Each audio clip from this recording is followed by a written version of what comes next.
전남 나주에서 20대 이모가 3살배기 조카를 살해하는 충격적인 사건이 벌어졌습니다. 인륜을 저버린 폐륜 이모가 유치장을 나서며 한 말 들어봅니다. 욕조에 담궜나요, 얘를? 네, 몇 번 정도요? 5번이요. 2번이요? 5번. 5번이요? 왜 그랬어요? 근데 저 저랬는데. 어제만 그랬나요? 다른 때도 그랬었나요? 그런데도 그랬어요. 지금 심정 한마디 좀 얘기해 줄래요? 큰 소리로 해요. 많이 떨리고 무서워요. 근데 잘못했어요. 조카한테 미안하고, 때린 것도 미안하고. 미안하다. 아니, 손 변호사님, 미안해할 일을 왜 했습니까? 뭐 인터뷰 중에 떨리고 무섭다고 얘기를 하는데 그 당시 그 조카는 얼마나 무섭고 예. 공포스럽고 힘들었을지 상상이 안 가는데요.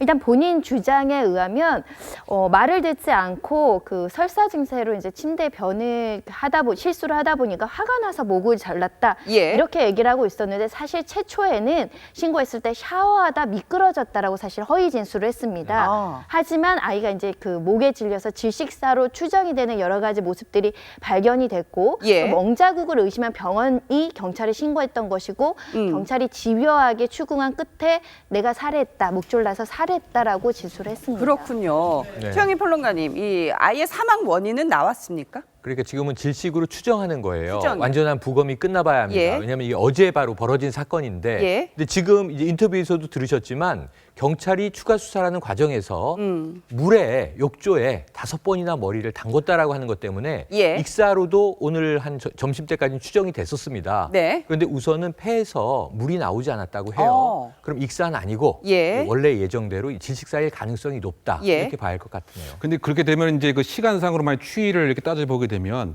이미 사망을 한 상태에서 이 이모가 욕조에 이렇게 이렇게 얼굴을 했을 가능성도 상당 부분 있는 것이죠. 아. 그래서 상당히 더 좀 끔찍하고 충격적이지 않나 되고요. 그렇네요. 국가수의 그 부검 결과에 의하면 설골 부분이 이제 많이 손상을 당한 것 같다. 예. 그 얘기는 결국은 경부 압박을 하게 되면 예. 여기 있는 설골이 이제 다치단 말이죠. 예. 그럴 가능성이 상당히 높다고 보이는데 예. 사망 원인은 분명하지 않지만 또 복강 내에 여러 가지 출혈이 좀 있다. 네. 뭐 이런 등으로 봐서는 결국은 이제 그 경부 압박 질식사로 인해서 예. 이 여러 가지 장기가 손상을 당한 것이 사망의 원인이 아닌가 이렇게 추정되는데 좀 더 구체적인 결과는 좀 기다려봐야 될 것 같습니다. 아니, 그런데 이 숨진 최모 군이요, 팔에 깁스까지 하고 있었다면서요? 그러니까 결국 이제 그것은 이제 그 이른바 그 중복 학대가 상당 부분 지속된 것은 아닌가. 이를테면 이제 그 방임 또 물리적 학대 그래서 예. 이것이 결국은 지속되었다. 그래서 이 깁스 행위 자체도 단순한 뭐 미끄러짐이나 뭐 사고로 인한 것이기보다는 예. 혹시 물리적으로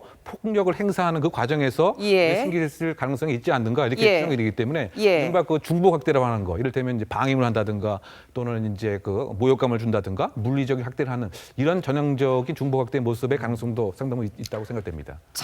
근데 왜 이 아이는요, 엄마와 떨어져 살았습니까? 아, 그게 너무 안타까운데 아마도 경제적인 어려움이 있었던 가정으로 보입니다. 엄마가 원래는 충북 지역에 살다가 그 지난해 말에 이모가 살고 있는 나주로 이사를 오게 되고 한 3달, 4달은 이제 아이와 같이 3명이서 살았던 모양입니다. 그러다가 이제 아이와 살 집을 마련하기 위해서 공장에 취직을 했고 공장에 취직하니까 본인이 아이를 돌보기 어려워서 잠시만 그 이모한테 맡기고 갔는데 이런 참혹한 일이 벌어진 것이고요. 예. 그 이후에도 이제 공장에 갔다가 이제 여러 차례 나주를 방문해서 아이를 보기도 했었다고 하는데 예. 그 당시에서 이제 팔이 부러졌던 것은 이제 이모가 그냥 미끄러져서 넘어졌다 이렇게 거짓말하니까 별다른 확인이라든가 이런 걸 못했던 것으로 보이고 아이도 학대를 당했었을지언정 사실대로 말하거나 또는 표현력이 부족해서 엄마한테 관련 사실을 못 말하지 않았을까. 그렇군요. 너무나 안타까운 사건입니다. 근데 이 이모가요, 지적 장애 3급에 앞서도 얘기를 했지만 분노 조절 장애라고 합니다. 본인의 주장이에요. 본인의 주장. 네, 저는 지적 장애 3급이고 분노 조절 장애가 있다. 예. 왜 아이한테 이랬느냐? 화가 나서 충동적으로 그랬다라고 진술을 하고 있는 건데 예. 지적 장애 3급인 것은 확인이 됐어요. 아. 그리고 또 과거에 이게 좀 우울증, 조울증 이런 경향성이 있었던 병력도 일부 확인이 되고 있는 것 같습니다. 예. 그런데 이게 지적장애 3급 정도가요. 예. 사회생활에 지장이 있는 정도가 아니거든요. 예를 들면 살인의 고의성 문제라든가 이런 거를 예. 다 면해가기는 쉽지 않습니다. 그리고 제가 주목하는 것은 예. 분노 조절 장애는 진단서가 떼어지는 질환이 아니에요. 그런가요? 네. 아. 우리가 지금 충동적으로 분노를 폭발시킬 때, 네. 이 로드, 예. 레이즈라든가 예. 이런 것에서 얘기를 하는데 우리가 방송에서 공공연히 이야기하는 거거든요. 그래서 이 이모가 스스로 나 분노 조절 장애가 있어요라고 주장을 했다면 네. 오히려 굉장히 이런 유사한 범죄와 관련된 텔레비전 프로그램도 많이 보고 네. 여기에 대한 지식과 정보가 있을 가능성이 높은 거 아니냐 그렇군요. 이런 생각도 해봐야 될 필요가 있습니다. 네. 결국 이제 지금 분노 조절 장애와 지적 장애를 먼저 주장하는 것은 양형에 있어서 상당히 유리한 입장을 받으려고 하는 것이죠. 오히려 이 이모가 머리가 좋은 사람일 수 그렇죠. 있다. 그 얘기를 하려고 하는 것입니다. 그것은 예. 뭐냐면 시시변별 능력이 온전하다.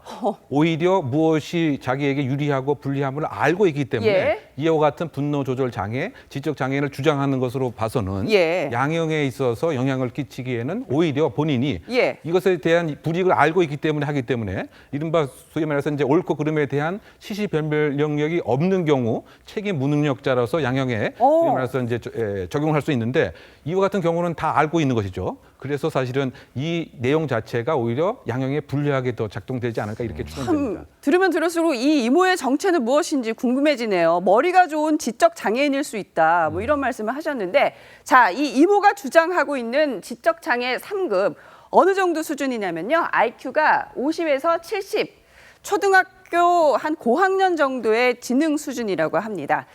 그런데 이 지적장애 3급이 전체 지적장애의 약 85%, 거의 대부분을 차지할 정도로 많다고 합니다. 교육을 통해서 사회적 또 직업적으로 재활이 가능하기 때문에 잘만 교육을 받으면 겉으로 보기에는 일반인과 전혀 구별을 할 수 없는 아주 멀쩡한 사람이라고 합니다. 변호사님, 이 검찰과 또 이 법원에서 이 지적장애라는 점을 어느 정도 고려를 하게 될까요? 뭐 상황에 따라서 많이 다를 텐데 이 사람이 실질적으로 판단하는 능력이 어느 정도였는지를 판단하는 기준으로 삼을 수 있고, 특히 분노 조절 장애가 일방적인 주장이냐 실제로 장애로 평가될 만큼 심신미약 상태이냐 이런 것들을 여러 가지를 고려를 할 텐데요. 제가 지적하고 싶은 거는 이 친모입니다. 2015년도에 이미 자살 시도를 굉장히 크게 했다라는 것이고, 예. 동생이라고 한다면 이 동생에게 적합하게 양육을 맡겨도 되는지 예. 안 되는지에 대해서는 어느 정도 판단을 했어야 되는데, 이런 네. 위험성을 알면서도 아이를 완전히 주 양육권자를 이모로 지정해서 이런 극단적인 그 문제가 발생하게 한 거는 친모도 좀 무책임한 부분이 있지 않았을까. 예를 들면 예. 정상적이고 합리적인 사람도 아이를 키우다 보면 화가 나고 분노 조절이 잘 안 되는 그렇죠. 경우도 발생하는데 예. 분노 조절 장애를 동생이 겪고 있다고 한다면 어떻게 아이를 혼자 키우게끔 방치를 했는지 이 부분도 좀 책임 소재를 따져야 될 네. 것으로 보이고, 서로 지적 장애가 있다고 하더라도 아이를 때리며 아이한테 이렇게 물고문을 하면 아이가 심각한 문제가 발생한다는 것 정도는 지적 장애 상급은 알 수 있는 상황입니다. 그렇기 때문에 그런 이유로 법적 책임을 피하거나 아주 뭐 경한 형을 받기 위해서 뭔가 변론을 한다는 것은 상식과도 맞지 않고 아마 법원도 그렇게 판단하진 그렇군요. 않을 겁니다. 참 이모가 엄마 다음으로 세상에서 가장 따뜻한 존재인데 지금 이 아이의 눈에는 정말 이모가 악마로 보이지 않았을까 싶어요. 그리고 애초에 이 아이의 친모 역시 지적장애라는 보도가 나왔는데 아직 그 부분은 확인이 되진 않고 있습니다. 최영희 평론가님, 이 지적장애 저희들이 아까 3급에 대해서 좀 알아봤는데요. 나머지 그러면 1급도 있고 2급도 있지 않겠습니까? 1급은 보호자가 필요한 상태입니다. 아, 반드시 중증이군요. 누군가 함께 움직이면서 돌봐줘야만 일상생활이 가능한 정도고요. 2급의 경우에는 상급과 가장 큰 차이는 2급은 기술적인 직무에 종사하기에는 굉장히 어려워요. 근데 단순 작업 같은 것을 통해서 예. 직장에서 일반적인 일을 할 수는 있어요. 예. 3급은 학습 능력이 조금 더디다 뿐이지 네. 사실은 우리가 대해보면 조금 어눌한 분이네, 어눌한 성격이네 이렇게 느낄 수는 있지만 정상적인 활동에 지장이 없다는 겁니다. 그러니까 1, 2급은 중증으로 볼 수 있지만 3급은 일상생활에 문제가 없었다는 예. 거고요. 지금 아까 친모 얘기도 하셨지만 예. 지금 이모가 이 아이를 데리고 있었던 기간이 불과 2달인데 제가 주목하는 것은 초기에는 어린이집에 다녔다는 거예요. 그러니까 어린이집에서도 네. 알 수도 있었을 것 같아요. 그리고 어느 순간 안 다녔는데 그 이유를 분명히 담임은 알고 있지만 예. 개인적인 이유로 말해줄 수 없다라는 게 어린이집의 입장인데 경찰은 어쨌든 이 원인을 반드시 밝혀야 될 것 같고요. 예. 너무너무 가슴이 아픈 것이 예. 동네를 돌아다닐 때 이 아이가 예. 이모 손을 꼭 쥐고 다녔대요. 그리고 동네 아이와 어린이집 관계자들은 네. 굉장히 밝은 아이였고 인사성도 있었고 그래서 이 둘의 관계를 전혀 의심하지 않았다는 겁니다. 예. 아니 어린이집에서는 뭐 그렇다 치더라도요. 이 주변 이웃들은 전혀 낌새를 못 챘을까요? 근데 그 부분이 이제 우리가 아직까지 취약한 점입니다. 이 아동 학대를 조기에 발견할 수 있는 예방 인프라를 공고히 구축해야 되는데 예. 그래서 사실 그 재작년에 법을 개정했을 때도 아동 학대 의심이 있었을 때 의무적으로 꼭 신고를 해야 할 직업군을 20여 개 이상으로 확대를 했습니다. 그렇죠. 그중에 그랬었죠. 가장 대표적인 것이 이제 그 어린이집이죠. 예. 그래서 조금이라도 의심이 되면 일단은 무조건 신고를 해야 되는 것인데 지금 선진국과 우리나라의 가장 큰 차이가 이른바 조기 발견이 상당히 그 비율이 많이 그 차이가 있어요. 왜냐하면 이것은 내 일이라기보다는 남의 일이다 생각하거나 또는 그 아이가 소위 말해서 좀 혼자 다니는 것도 떳떳하게 더 자랑스럽게 여겨주는 이런 예. 문제가 있기 때문에 이후에서도 별 신경을 안 쓴 것이었는데 예. 외국 같은 경우는 30분만 혼자 동네 놀이터에 있어도 신고가 많이 들어가는 것이죠. 그래요? 예, 오. 그 부분에 있어서 아직까지 예방 인프라의 그 조기 구축, 조기 예. 발견을 위한 예방 인프라가 상당히 지금 아직까지 취약하다. 예. 결국은 이 처벌로 중요하지만 이것이 사전에 이와 같은 끔찍한 일이 생기기 전에 이웃과 학교와 주변에서 조금이라도 의심이 있었으면 일단은 신고를 해보는 것이 상당히 중요하지 않나 생각됩니다. 아동 인권 선진국까지 가기 위해서는 아직도 해야 할 숙제들이 참 많은 것 같네요.